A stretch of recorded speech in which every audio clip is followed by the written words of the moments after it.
camera, we're best friends. When it comes to me in the camera, I don't call it acting, I call it being natural, like kuipa character ambayo sio ya kwangu, bila kuileta kwenye uhai ambao unatakiwa. So I'll be doing that and I will not stop doing that. Yeah, kwa hiyo hivyo muendelee. Yaani wewe unauliza superstar maswali mingi. Amekuwa na flight kubwa sana. Kwanza karibu Kenya. Wakenya wanakupenda sana, tumepata makozi kutoka kila pahali. Watu wenye umeinspire kwenye movie ni wengi sana, including mastaa wa Kenya wanasema wanakungojea. So ninaweza kusema kwamba Wema Sepetu ndo the most influential woman in East and Central Africa. Enda kwenye Instagram. Wanaume wanafika 2 milioni wanakwambia hapo. Wema anapiga 11 milioni. Sio kitu kuchezea. 12 milioni. Unapata? Wema ndo msanii wa kwanza kutoa wasanii ma superstar. Unapata point? Hiyo unajua tag. Ya tuta, yeye na amemake ma superstar. Wema ninakukaribisha. Asante sana. Watu wanakupokea sana. Watu wametuma ma SMS, lakini nataka nikupee onyo. Kwa sababu sasa hivi kuna vijana wengi mabilionaires. Wanasema wanataka ubaki kama shemeji hapa. Wanasema Tanasha alichukuliwa huko. Wewe wanakungojea wapi? Hapa. Lakini nakupa warning tatu tu. Nakupa warning tatu. Ukiingia kwa hoteli uone Mjaluo anaongea Kiingereza mingi. Ameshona suti imekuwa tight kutoka kwa Bolobespo, kuna na simu tatu. Bora usikie. Ya pili kuna mwanaume anaitwa Jimal Gaddafi. Ni Moria. Moria nini? Sema tu Moria nini? Moria Masai.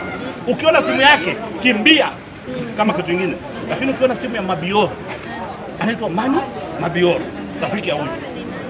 Ukiona tu simu yake utanishukuru. Utanishukuru. Karibu Kenya. Nakushukuru sana. Wewe tafadhali toka hapa Bikini Club. Tuongea na mtao uko na Ili itakuwa swali la kizushi. Alafu nataka kwa kabla hajamaliza nataka kumshukuru Wema kwa sababu unafanya kampeni kubwa sana inaitwa Wema wa Mama Samia Suluhu. Samia Suluhu as we speak, watu wote wanatamani hata kuja hapa Kenya. Inshallah. Unapatia point. Mama Samia Suluhu wanamcelebrate Kenya kwa vile kazi ambayo inafanyika Tanzania inaonekana. Hadi sisi wa Kenya tunampongeza. Tafadhali fikisha salamu na uhakikisha kwamba umesupport, umeambiwa Kenya wanamsupport fully, na tunasema Mama Samia Suluhu mitano tena. Na tukimalizia unajua za ndani shehe. Tuko na Kasoko in the house. Tuko na Goliath hapa. Huyu ndo mtu mwenye sasa kuanzia leo ni bodyguard wako personal. Okay. Stability yake mmoja iko sawa, lakini ukiona nini mnamwekelea tu ni bodyguard wako, ni special, ni bingwa huyu. Yeye ndo brother ambassador wa Kasoko ambao ni maarufu Kenya. Wanapeana gari ambao ni luxury, wanahayanga Wajaluo sana wenye wanakonga wanapenda kupiga kelele nao, wanatembea na Range Rover lakini Wajaluo. Ukiona mtu anaongea kizungu mingi, ana simu too much English, ana simu ya flap na anaongea na ameshona suti, unasikia akitaja Bolobespo. Tano. Wewe anakuwa ni mmoja Wewe ni mmoja. Maswali ambayo umesema la kizushi najua umeliona pale kwenye mtandao. Kama sitauliza najua utaniambia Trudy. Tumeona kwenye mtandao pale Wema. Do I look? Tunatami hiyo. Wamesema umepata mtoto wa kiume. Jamani, hasa mimi mkiniangalia mimi na look pregnant. Alafu this is something that I would want to actually acknowledge watu wengine.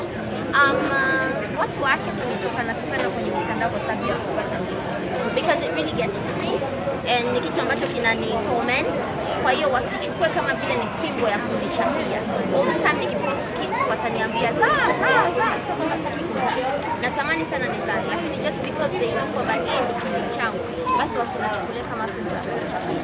So yeah, but then I'm not pregnant and I don't think I'm ever going to be. So yeah. Inshallah. Esther, of course, Esther, I need to say, undo sasa nini secretariat wa Pamani Awards aseme kitu kwa vile mvua mgeni nini tukimbie twende.